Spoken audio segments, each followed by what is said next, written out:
How to win friends and influence people by Dale Carnegie. अगर आप शहद इकट्ठा करना चाहते हैं तो मधुमक्खी के छत्ते पर लात न मारें। 7 मई 1931 को न्यूयॉर्क सिटी में अब तक का सबसे दिल दहला देने वाला सर्च ऑपरेशन अपने पीक पर था। टू गन, जिसका नाम क्राउली था, वो अपनी गर्लफ्रेंड के अपार्टमेंट में छिपा हुआ था। पुलिस ने उस अपार्टमेंट को पूरी तरह से घेर लिया था और देखते ही देखते न्यूयॉर्क के एक सबसे डेवलप एरिया में मशीन गन की आवाज़ गूंजने लगी। क्राउली ने भी जवाबी फायरिंग की और ये लड़ाई काफ़ी देर तक चलती रही।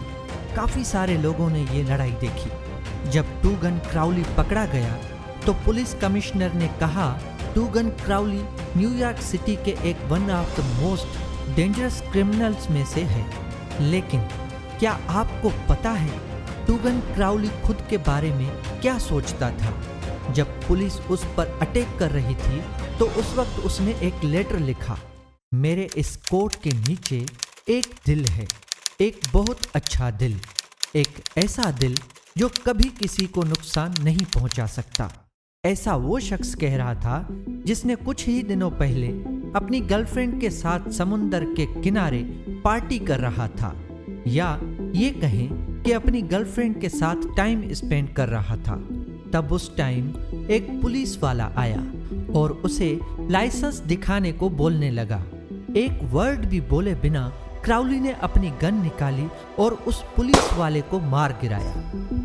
और वही हत्यारा कह रहा था कि मेरे इस कोट के नीचे एक दिल है, बहुत अच्छा दिल, एक ऐसा दिल जो कभी किसी को नुकसान नहीं पहुंचा सकता। और उसका कहना था, मैंने कुछ गलत नहीं किया, ये सब कुछ उसने अपने बचाव के लिए किया है। टू गन क्राउली खुद को अपने किए गए क्राइम का जिम्मेदार नहीं मानता। उसका मानना है कि उसने जो कुछ भी किया है खुद को बचाने के लिए किया है। टू गन क्राउली जैसे लोग भी अपने आप को अच्छा समझते हैं और अपने आप को किसी चीज के लिए ब्लेम नहीं करते। तो आप सोचो कि मेरे और आप जैसे लोग अपने बारे में क्या सोचते होंगे? क्या हम जैसे लोग कभी अपने आप को किसी चीज के लिए ब्लेम करेंगे? ज्यादातर लोग अपने आप को बुरा नहीं समझते। अगर आप लोगों के साथ इफेक्टिवली डील करना चाहते हैं तो उन्हें कभी भी क्रिटिसाइज या उनसे कंप्लेंट न करें। क्रिटिसिज्म मतलब किसी को कुछ बुरा कहना। आपको क्रिटिसिज्म इसलिए नहीं करना चाहिए क्योंकि क्रिटिसिज्म से लोगों की सेल्फ रेस्पेक्ट हर्ट होती है और उन्हें बिल्कुल भी अच्छा नहीं लगता। इसलिए आप जब भी किसी को क्रिटिसाइज करें या फिर कंप्लेंट करें तो ये याद रखना, हम इंसान अपने आप को किसी भी चीज के लिए ब्लेम नहीं करते और हम सब ऐसे ही होते हैं। इसलिए आप जब भी किसी को क्रिटिसाइज करें तो ये याद रखें कि जब आप किसी को क्रिटिसाइज करेंगे तो वो वापस आप ही के पास आएगा। इसलिए कभी किसी को क्रिटिसाइज या फिर किसी से कंप्लेंट न करना। अगर आप किसी से भी कोई काम करवाना चाहते हैं तो इसका बस एक ही तरीका है, वो ये कि आप उन्हें कुछ ऐसा दें जो वो चाहते हैं। हाँ, ये जरूर है कि आप किसी के ऊपर गन रखकर उनसे कुछ भी करवा सकते हैं या फिर अपने एम्प्लॉइज को अपनी कंपनी से निकालने की धमकी दें और उनसे काम करवाएं। लेकिन ये तरीका इतना असरदार नहीं है। सिगमंड फ्रेड कहते हैं, हम अपनी लाइफ में जो कुछ भी करते हैं वो 2 रीजंस की वजह से करते हैं। या तो हम वो काम सेक्सुअल अर्ज की वजह से करते हैं या फिर सेकंड रीजन है बहुत ज्यादा अच्छा बनने के लिए, अच्छा दिखने के लिए। अमेरिका के एक फिलोसोफर जॉन डेवे कहते हैं कि वो चीज जो हमें ज्यादा चाहिए होती है वो है कि हमें इंपॉर्टेंस मिले। चलो मैं आपसे पूछता हूं कि आपको अपनी लाइफ में क्या चाहिए? हो सकता है कि आपको एक अच्छी हेल्थ चाहिए हो, पैसा चाहिए हो, इसके अलावा बहुत सी चीजें। अब हम जितनी भी चीजें डिजायर करते हैं उसमें से मैक्सिमम हमें मिल जाती हैं, लेकिन एक डिजायर है जो कम ही पूरी होती है, और वो है डिजायर टू बी इम्पोर्टेंट। हम सब चाहते हैं कि लोग हमें अहम समझें, लेकिन ये डिजायर बहुत कम ही पूरी होती है। अमेरिकन फिलोसोफर विलियम जेम्स ने कहा था कि हम सब चाहते हैं कि हमें एप्रिशिएट किया जाए, मतलब हमारी तारीफ की जाए। यही वो रीजन है जिसकी वजह से इब्राहम लिंकन यूएसए के 16th प्रेसिडेंट बने, और यही वो रीजन है जिसकी वजह से लोग बड़ी बड़ी गाड़ियां खरीदते हैं, नए कपड़े खरीदते हैं, डिफरेंट लग्जरियस बाय करते हैं। इसी रीजन की वजह से कई लड़के गैंग्स ज्वाइन करते हैं और क्रिमिनल एक्टिविटी करते हैं। इनफैक्ट एक पुलिस कमिश्नर के मुताबिक एक एवरेज क्रिमिनल जब पकड़ा जाता है तो उसके अंदर बहुत ईगो होता है, और पकड़े जाने के बाद उसकी फर्स्ट रिक्वेस्ट होती है कि उसे न्यूज़पेपर में शो किया जाए। लेखक कहते हैं कि बहुत कम लोग होते हैं जो लोगों की इस नीड को पूरा करते हैं, और जो लोग दूसरे लोगों की इस नीड को पूरा करते हैं, लोग उसके कंट्रोल में रहते हैं।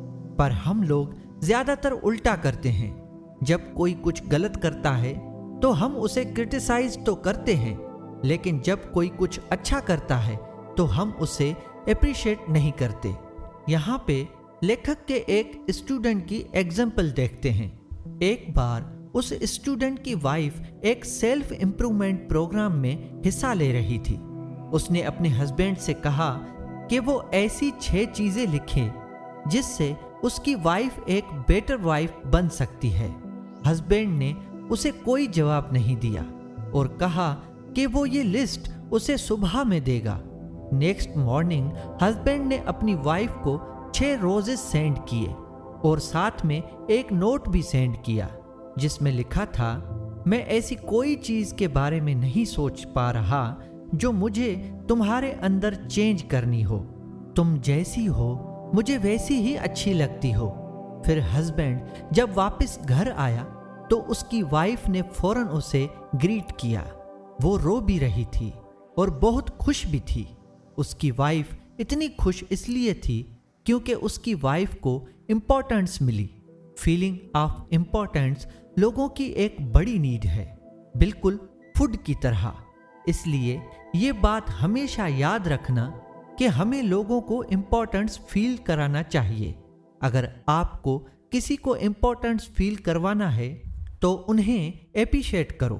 अगर आपने कभी फिशिंग की हो तो आपको पता होगा कि फिशेस को वॉर्म्स बहुत पसंद होते हैं, और अगर आपको फिश पकड़नी हो तो आप उसके हुक में कीड़ा फंसा कर देते हैं या फिर कुछ ऐसा देते हैं जो फिश को खाना हो।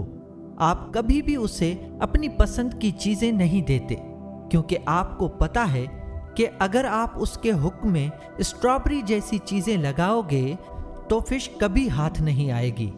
मैक्सिमम लोग हमेशा अपने बारे में सोचते हैं, जबकि लेखक कहते हैं कि अपने इंटरेस्ट के बारे में बात करके कोई भी फायदा नहीं। हम सब एक ही जैसे हैं। हमें सिर्फ एक ही चीज की परवाह है कि हमें किस चीज में इंटरेस्ट है। इसलिए अगर आप किसी को इन्फ्लुएंस करना चाहते हैं, किसी से कुछ करवाना चाहते हैं, तो उनके इंटरेस्ट की बात करें और उन्हें वो दें जो वो चाहते हैं। हेनरी फोर्ड ने कहा है, अगर सक्सेस का कोई राज है तो वो ये कि आप दूसरे पर्सन के पॉइंट ऑफ व्यू को समझें और सिचुएशन को उनके और अपने दोनों के एंगल से देखें। ये प्रिंसिपल इतना सिंपल है कि 90% लोग इसे इग्नोर करते हैं। You can't win an argument. एक बार डेल कार्नेगी अपने किसी फ्रेंड के साथ एक इवेंट पे गए थे। उस इवेंट में उनके बराबर में एक आदमी बैठा था और लेखक उनके साथ बातों में लग गए। बातों बातों में फिर उनका किसी एक बात पे आर्ग्यूमेंट शुरू हो गया। वो दोनों किसी बहुत ही फेमस कोट के बारे में बात कर रहे थे। उस आदमी ने बोला कि ये कोट बाइबल का है, लेकिन लेखक ने कहा ये कोट बाइबल का नहीं है बल्कि शेक्सपियर का है। काफी देर तक वो दोनों बहस करते रहे। इसके बाद उन दोनों ने लेखक के उस फ्रेंड से पूछा जिस फ्रेंड ने शेक्सपियर को कई सालों तक स्टडी किया था, तो उनके फ्रेंड ने लेखक को जवाब दिया कि तुम गलत हो, ये कोट शेक्सपियर का नहीं बल्कि बाइबल का है। ये सुन के लेखक डेल कार्नेगी बहुत हैरान हुए। इवेंट खत्म होने के बाद लेखक ने अपने फ्रेंड से इस कोट के बारे में पूछा, तो उसके फ्रेंड ने कहा कि हाँ, तुम ठीक कह रहे थे, वो कोट शेक्सपियर का है, लेकिन उस आदमी से आर्ग्यूमेंट करके तुम्हें क्या फायदा होगा? न वो तुम्हें पसंद करेगा और ना ही तुम आर्ग्यूमेंट जीत के उसकी सोच बदल सकते हो। उस दिन लेखक ने एक बहुत ही इंपॉर्टेंट लेसन सीखा था। हम में से मैक्सिमम लोग आर्ग्यूमेंट इसलिए करते हैं ताकि हमें एक फीलिंग ऑफ इंपॉर्टेंस मिले, लेकिन आप खुद सोचो, जब आप किसी से आर्ग्यूमेंट करते हो और मान लो कि आप आर्ग्यूमेंट जीत भी जाओ, तो क्या फायदा होगा?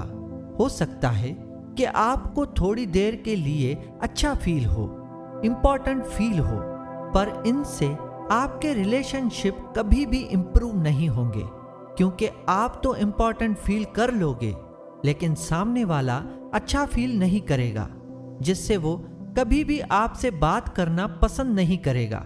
इसलिए जब भी कोई आर्ग्यूमेंट करो तो ये याद रखना कि अगर आप कोई आर्ग्यूमेंट हार जाते हो तो आप हार गए, और अगर आप कोई आर्ग्यूमेंट जीत जाते हो तो भी आप हार गए, क्योंकि आर्ग्यूमेंट जीतने से आपको कभी भी सामने वाले से रेस्पेक्ट नहीं मिलेगी। इसलिए बेस्ट ऑप्शन ये है कि आप आर्ग्यूमेंट को अवॉइड करो। लेखक कहते हैं कि अगर आप किसी भी आदमी को उसकी मर्जी के खिलाफ जाके समझाओगे तो उससे उसका ओपिनियन नहीं बदलेगा।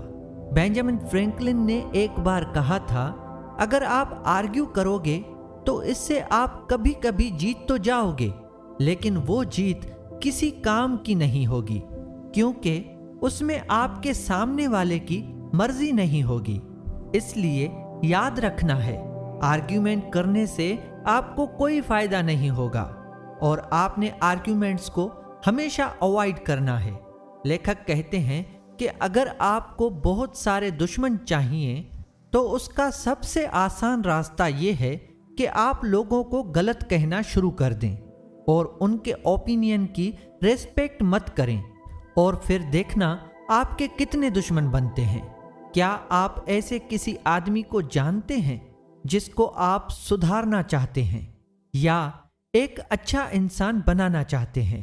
वैसे ये बात बहुत अच्छी है कि आप किसी को सही रास्ते पर लाना चाहते हैं, पर मैं यहाँ ये कहना चाहूँगा कि सबसे पहले आप खुद पे काम करने की कोशिश करें, क्योंकि जब आप खुद पे काम करेंगे तभी आप दूसरों को भी सही रास्ते पर ला पाएंगे। ये चीज़ हर तरह से सही है। ये सबसे अच्छी बात होगी कि आप पहले खुद पे काम करें, उसके बाद दूसरों के बारे में सोचें। ये सबसे ज़्यादा आसान है और इससे आप ही को फायदा होगा और नुकसान के कोई चांसेस भी नहीं हैं। ये सारी बातें मैंने आपको how to win friends and influence people में से बताया है, और आज की ये समरी यहीं पे ख़त्म होती है। आने वाली समरी को देखने के लिए चैनल को सब्सक्राइब करना ना भूलें। शुक्रिया।